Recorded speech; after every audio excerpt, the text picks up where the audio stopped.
नमस्कार, स्वागत है आपका एमपी तक पर। मैं हूं रवीश पाल सिंह। यूपीएससी के रिजल्ट घोषित हो गए हैं और एमपी को एक बार फिर गौरवान्वित किया है राजधानी भोपाल के रहने वाले क्षितिज शर्मा ने, जिन्होंने 98वीं रैंक हासिल की है यूपीएससी में। इस वक्त हमारे साथ मौजूद है, आईआरएस ऑफिसर हैं। आप आईआरएस भी पहले क्रैक कर चुके थे, फिर आपको क्या लगा कि नहीं, यहाँ नहीं रुकना है, मुझे तो आगे निकलना है? जी, एक्चुअली मेरी जो जर्नी थी यूपीएससी की तैयारी करने की, वो आईएएस बनने के सपने से ही चालू हुई थी। ऑल्दो मैं काफ़ी खुश था आईआरएस के साथ भी, पर एक अटेम्प्ट, क्योंकि मेरे पास अटेम्प्ट भी बचे हुए थे, दूसरे अटेम्प्ट में आईआरएस हो गया था, तो 4 अटेम्प्ट बचे, तो लगा कि एक अटेम्प्ट देना तो बनता है। अच्छा, क्योंकि आपने आईआरएस भी पहले दिया था, तो आईआरएस और आईएएस मतलब इसमें क्या कुछ आपको लगा कि नहीं, पढ़ाई में थोड़ा सा और एक्स्ट्रा पुश देना पड़ता है तब जाके ये रैंकिंग और बेहतर हो पाती है? जी, ऑफकोर्स पेपर तो सेम ही है। बस अंतर ये है कि ऑफकोर्स मार्क्स ज़्यादा सिक्योर करने पड़ते हैं, तो थोड़ी मेहनत ज़्यादा करनी पड़ती है। तो मैंने क्वांटिटी पे ना करके क्वालिटी पे फोकस किया कि क्या मैं कुछ एक्स्ट्रा डायग्राम ऐड कर सकता हूँ, ऐसे में मैं कुछ नया फिलोसॉफिकल डायमेंशन जोड़ सकता हूँ। बस ये छोटी छोटी चीज़ें जोड़ के मैंने ये सफलता प्राप्त की। अच्छा, एक सवाल जो हम हर उस शख्स से पूछते हैं जो यूपीएससी क्रैक करता है, कितने घंटे की पढ़ाई करनी पड़ती है? क्योंकि ये एक ऐसा सवाल है जो हर कोई जानना चाहता है। क्योंकि कोई कहता है कि 14 घंटे पढ़ो तो हो पाएगा, कोई कहता है नहीं नहीं 6 घंटे पढ़ो तो हो पाएगा। क्षितिज ने कितने घंटे की पढ़ाई की?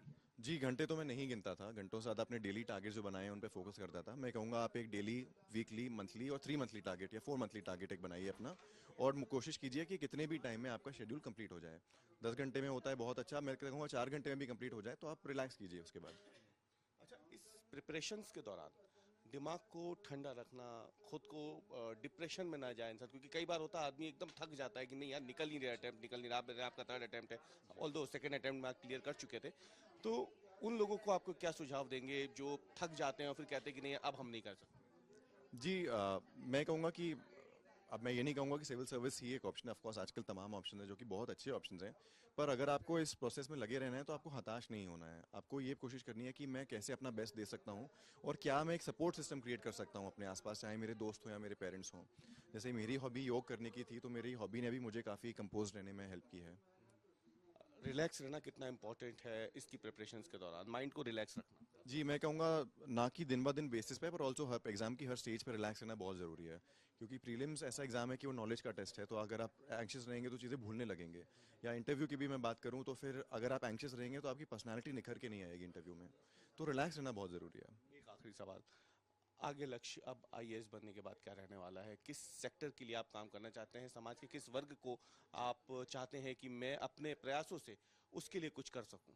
जी, मेरा प्रयास यही रहेगा जो कि समाज में जो कई तरह की वल्नरेबिलिटीज़ हैं, वीकनेसेस हैं, उनको कैसे फोकस किया जाए। जैसे युवा के लिए लोकल लेवल पे एम्प्लॉयमेंट जनरेट करना, या कि महिलाओं के लिए फीमेल लेबर फोर्स पार्टिसिपेशन, या कि एक सेफ्टी नेट क्रिएट करना हमारे वीकर सेक्शंस के लिए। तो ये मेरा फोकस रहेगा। बहुत बहुत धन्यवाद हमसे बात करने के लिए। ये थे क्षितिज शर्मा। बधाई भी हो आपको बहुत। यूपीएससी क्रैक की है, 98वीं रैंक जो है वो आई है, और साफ कर दिया उन्होंने कि युवाओं के लिए काफ़ी कुछ काम करना चाहते हैं, और यही एक जज्बा था इनका जो इन्हें आईआरएस से आगे अब आईएएस तक लेके आया है। एमपी तक के लिए भोपाल से कैमरामैन अमरीश के साथ मैं रवीश पाल सिंह।